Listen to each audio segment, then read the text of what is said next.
ดีนี่เขาจะมีเขามาเฮ็ดวิดีโอแนะนำเกี่ยวกับการ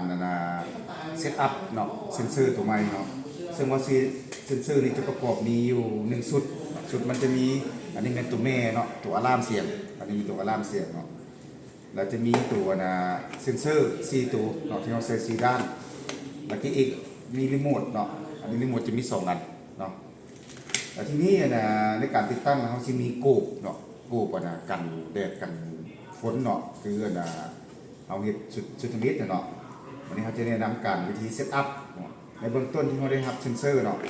เซนเซอร์เขาจะออฟใส่ปุ่มออฟไว้ทุกตัวใน4 ตัวนี้จะออฟหมดการเซตอัพตัวนี้เนาะมันจะมี3 อย่างเนาะตัวแม่ของมันอาจจะมีปุ่มเปิดปิดเนาะแล้วที่2จะเป็นปุ่มตัวนี้เป็นปุ่มกดเพื่อเซตตั้งค่าเนาะตัวทางกลางนี้สีบนสีดำเนาะและตัวสีเหลืองนี่จะเป็นตัวเพิ่มเนาะความดังของเสียงเป็นวอลลุ่มของเสียงเนาะเขาจะใส่ไขควงจุ่มเนาะในการหันเนาะหันเข้าจากซ้ายไปขวาเป็นเพิ่มความดังของเสียงเนาะสำหรับตัวสีเหลืองนี้วันนี้วิธีการเซตอัพเนาะเขาต้องเปิดก่อนเขาจะมีปุ่มเปิดอยู่เบื้องซ้ายมือสุดนี้เขาจะกดเปิดเนาะกดเปิดไปหนึ่ง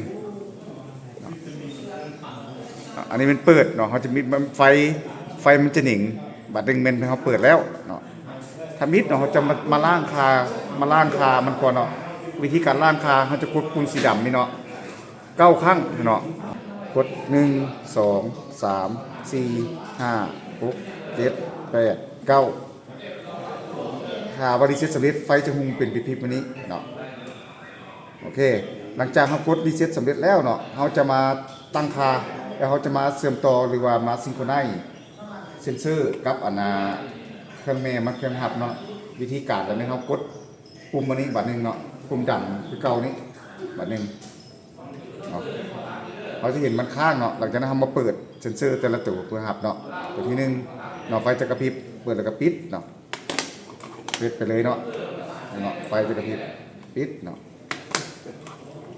ตัวที่3เนาะมันหับเนาะมันซิงโครไนซ์กันแล้วมันจะมีไฟกระพริบตัวที่4ปิดรีโมทเช่นเดียวกันเนาะรีโมทเขากดเนาะปุ่มใดก็ได้รีโมทเนาะที่ว่านี่เป็นการหับค่าหรือว่าซิงโครไนซ์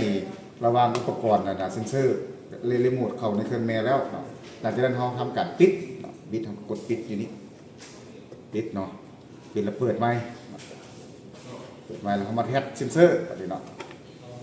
คือเปิดนี่เลยเนาะตัวที่1แท็บตัวที่2แท็บตัวที่3แท็บตัวที่4ตัวท้ายแท็บรีโมทเนาะแท็บรีโมทนี่เป็นตัวตัดเสียงเนาะเวลาที่มันมีอะลามขึ้นเนาะคือเวลาเขาไปเรียกที่ศูนย์ตอนนี้ในขั้นตอนการแนะนำของเขาสำเร็จเนาะเขาต้องไปทำการติดตั้งตามเขาติดตั้งผ่านมา